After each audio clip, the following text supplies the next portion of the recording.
ہمیں سکھایا گیا ہے کہ تمہارے قول سے، تمہارے عمل سے، تمہارے رویے سے کسی مسلمان کو تکلیف نہیں ہونی چاہیے۔ اللہ کے محبوب علیہ السلام نے بتایا، مسلمان کی تعریف بتائی، المسلم من سلم المسلمون من لسانہ و یدہ۔ مسلمان کون ہوتا ہے؟ جس کی زبان سے اور جس کے ہاتھ سے، جس کے قول اور عمل سے دوسرے مسلمان کو تکلیف نہ ہو، وہ مسلمان ہوتا ہے۔ اب میں اور آپ اس پیمانے میں اپنے آپ کو دیکھ سکتے ہیں اور اس زاویے میں اپنا مشاہدہ کر سکتے ہیں، کیا ہمارا وجود لوگوں کے لیے ضرر کا سبب ہے یا لوگوں کے لیے رحمت و راحت کا ذریعہ ہے؟ آقا کریم علیہ الصلوۃ والسلام نے اپنے غلاموں کو نصیحت کرتے ہوئے فرمایا کہ خیر کی چابی بن جانا اور شر کا تالا بن جانا، یعنی تمہارا وجود خیر کی چابی بنے، تم خیر کو کھولنے والے ہو، جہاں تم جاؤ خیر پھوٹے، اور شر کا تالا بن جاؤ کہ تمہاری وجہ سے شر رکے اور شر جو ہے وہ اس کا راستہ بند ہو۔ میں اور آپ دیکھیں کیا ہمارا وجود واقعی خیر کی چابی اور شر کا تالا ہے؟ اگر ایسا ہے تو ہمیں مبارک ہو، اور اگر ہم خیر کی چابی نہیں بلکہ شر کی چابی ہیں، اور شر کا تالا نہیں بلکہ ہم شر کی چابی ہیں اور خیر کا تالا ہیں، تو پھر ہم کس طرح کے مسلمان ہیں؟ اور اچھا مسلمان تو دور کی بات ہے، پھر ہم اچھے انسان بھی نہیں ہیں۔ تو ہمارا وجود لوگوں کے لیے ضرر کا سبب نہ ہو، ہمارا وجود لوگوں کے لیے خیر کا سبب ہو۔ تو حضور نے ارشاد فرمایا، المسلم من سلم المسلمون من لسانہ و یدہ۔ یہ مسلمان کی تعریف بتائی کہ مسلمان وہ ہوتا ہے جس کے ہاتھ سے، جس کی زبان سے دوسرا مسلمان محفوظ رہے۔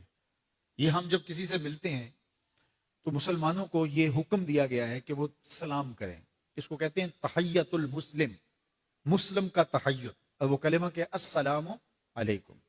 جو ہم بولتے ہیں تو اس بولنے کے پیچھے اس کے معنی، اس کے مطالب، اس کا فلسفہ ہوتا ہے، اور اسلام نے ہمیں ایسے نہیں ہے کہ اس موقع پہ یہ بول دینا، اس موقع پہ یہ بول دینا، ایسے تو نہیں ہے۔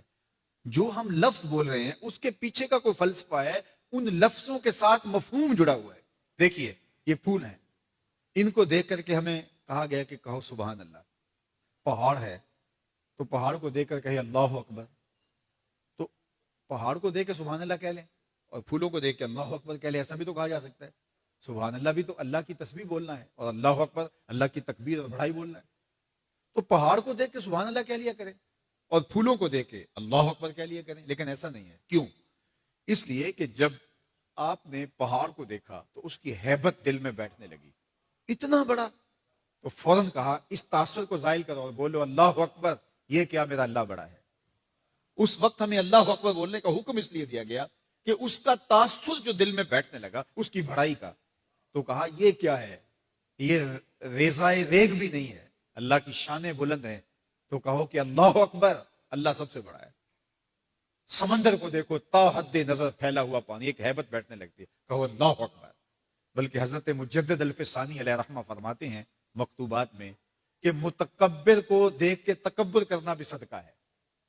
متکبر آدمی سرکش ہو تو اس کے آگے تکبر کرنا بھی صدقہ ہے۔ تو کسی کی برائی ذہن میں بیٹھنے لگے تو کہے اللہ اکبر، لیکن جب پھولوں کو دیکھا، اس کی لطافت، اس کی خوبصورتی، اس کا جمال، رنگوں کا آباد جہاں، اس میں بسی ہوئی خوشبو، تو دل کے اندر اس کے لیے محبت کا ایک رنگ پیدا ہوا کہ کتنا خوبصورت ہے۔ تو اب بولا سبحان اللہ، یہ کیا میرا اللہ پاک ہے۔ تو کہیں دل دماغ ادھر نہ الجھ جائے، تیرا دل اپنے رب کی طرف جانا چاہیے۔ تو جو بھی ہم لفظ بولتے ہیں ان لفظوں کے پیچھے کچھ ہوتا ہے۔ اسی لیے ہم جب کسی کو سلام کرتے ہیں تو اس وقت کوئی اور لفظ بھی تو ہو سکتا تھا، جس طرح اکبر نے کہا، جب اکبر نے دین الہی نکالا تو حضرت مجدد الفسانی علیہ رحمہ اس کے مقابلے میں آیا، آپ جانتے ہیں وہ تاریخ۔ تو اس نے کہا تھا کہ السلام علیکم یہ مسلمانوں کا شعار ہے، تو ایک نیا لفظ لے کر آتے ہیں، جب بھی کوئی کسی کو ملے تو اس کو کہے اللہ اکبر، وہ بھی جواب میں کہے اللہ اکبر۔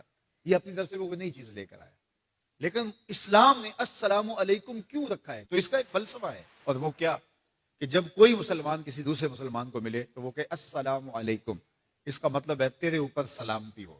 تو گویا وہ ضمانت دے رہا ہے کہ میرے بھائی، تیری جان، تیرا مال، تیری آبرو، تیری عزت میری طرف سے محفوظ ہے، میں تجھے ضمانت دیتا ہوں سلامتی کی۔ اور وہ آگے سے کیا کہتا ہے؟ وعلیکم السلام. اچھا تو اگر مجھے ضمانت دیتا ہے تو تو میری طرف سے بے فکر ہو جا. تیری عزت بھی مجھ سے محفوظ ہے, تیرا مال بھی مجھ سے محفوظ ہے, تیری آبرو بھی مجھ سے محفوظ ہے, تیری جان بھی مجھ سے محفوظ ہے. تو جب اس نے کہا السلام علیکم اور اس نے کہا السلام علیکم تو بات ختم ہو گئی. اب ایک دوسرے سے انہیں خطرہ نہیں ہونا چاہیے, ایک دوسرے کو ضمانت دے چکے ہیں, عہد کر چکے ہیں. اور اگر ہم سلام بھی لیں اور جڑیں بھی کاٹ دیں تو میاں ہم نے سلام لیا ہی نہیں, ہم نے منافقت کی تھی. حضور نے ہمیں افش السلام, تو میں سلام کو پھیلاؤ, یعنی سلام کو پھیلاؤ گے تو امن پھیلے گا. سلام سلامتی سے ہے, یہ آپ امن دیتے ہیں, اور جس کو امن دیتے ہیں اس کو آپ سلامتی کا کہتے ہیں. ہارون الرشید کے زمانے میں ایک شخص کو سزائے موت کا حکم ہو گیا, تو کہتے نا کہ آخری خواہش تیری کیا ہے؟ یہ حق ہے مرنے والے کا جو ہر دور میں دیا جاتا رہا. تو اس قیدی سے پوچھا سزائے موت سے قبل تیرا آخری حق. اس نے کہا کہ میں جو ہے وہ بادشاہ سے ملنا چاہتا ہوں, ہارون الرشید سے ملنا چاہتا ہوں, بس یہی میری آخری آرزو, پھر مجھے پھانسی دے دینا. انہوں نے کہا ٹھیک ہے. بادشاہ کو کہا کہ یہ قیدی کی آخری آرزو ہے, سزائے موت کا قیدی ہے, تو وہ کہتا ہے میں بادشاہ سے ملنا چاہتا ہوں. بادشاہ نے کہا لے آؤ. تو دربار لگا تھا, تو وہ قیدی زنجیروں میں جکڑا ہوا لایا گیا. اس نے کہا السلام علیکم. بادشاہ نے کہا وعلیکم السلام. آخری خواہش پوری ہو گئی, جلاد لے جانے لگے, قتل کرنے لگے. کہا تو مجھے قتل نہیں کر سکتے. کہا کیوں؟ کہا بادشاہ نے میری ضمانت دے دی ہے, مجھے آزاد کر دیا. بادشاہ نے کہا میں کب کیا؟ کہا تم نے کہا نہیں وعلیکم السلام, تمہیں سلامتی ہو. تو جس کو تم سلامتی کہہ چکے ہو تو کیا اس کے اوپر سزا ہو سکتی ہے؟ تو بادشاہ مسکرانے لگا, کہا جاؤ میں نے اس کو آزاد کیا. وعلیکم السلام کہہ دیا تو پھر سلامتی ہوگی نا. اسی لیے ہم کہتے ہیں حضور پہ سلام پڑھا کرو. حضور پر جب سلام پڑھو گے تو حضور بھی سلام کا جواب دیں گے. وہ کسی شاعر نے کہا تھا, وہ شعر پتہ نہیں وزن میں ہے کہ نہیں, لیکن شعر مجھے بڑا اچھا لگتا ہے کہ درود پڑھنے سے ثواب ملتا ہے, سلام پڑھنے سے جواب ملتا ہے. درود پڑھنے سے ثواب ملتا ہے, سلام پڑھنے سے جواب ملتا ہے. تو ہمارے جو لفظ ہیں ان لفظوں کے پیچھے ایک فلسفہ ہوتا ہے. تو فرمایا المسلم من سلم المسلمون من لسانہ و یدہ, اور یہ ہم نے اپنے اولاد کو بچپن سے سکھانا ہے.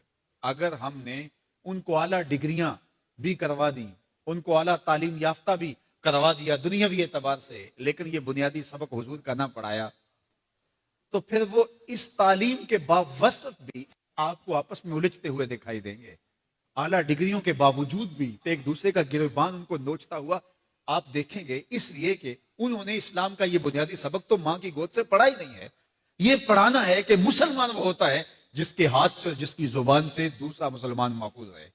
مجھے بتاؤ, جس کو یہ سبق اس کی ماں نے پڑھایا ہو, جس کو سبق اس کے باپ نے پڑھایا ہو, تو وہ کسی مومن کی ماں کو گالی دے سکتا ہے, کسی کے باپ کو گالی دے سکتا ہے, کسی کا گریبان پکڑ سکتا ہے, کسی کو تھپڑ مار سکتا ہے, کسی پہ زیادتی کر سکتا ہے؟ کبھی نہیں کرے گا, اس لیے کہ اس کو حضور کا فرمان یاد ہے کہ مسلمان ہوتا ہی وہ ہے جس کی زبان اور ہاتھ سے دوسرے محفوظ ہو.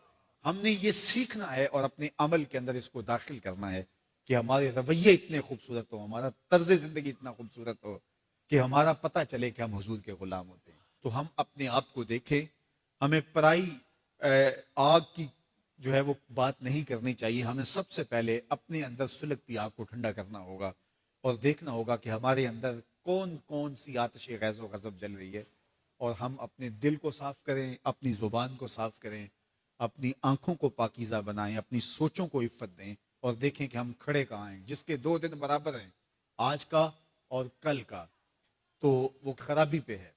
جس کا آج کا دن گزرے ہوئے دن سے بہتر ہے, اصل فالح اور کامیاب وہ ہے. سرخرو وہ ہے کہ جس کے دونوں دنوں کے اندر واضح فرق ہو, ہر لمحہ اس کا بہتری کی طرف چلا جا رہا.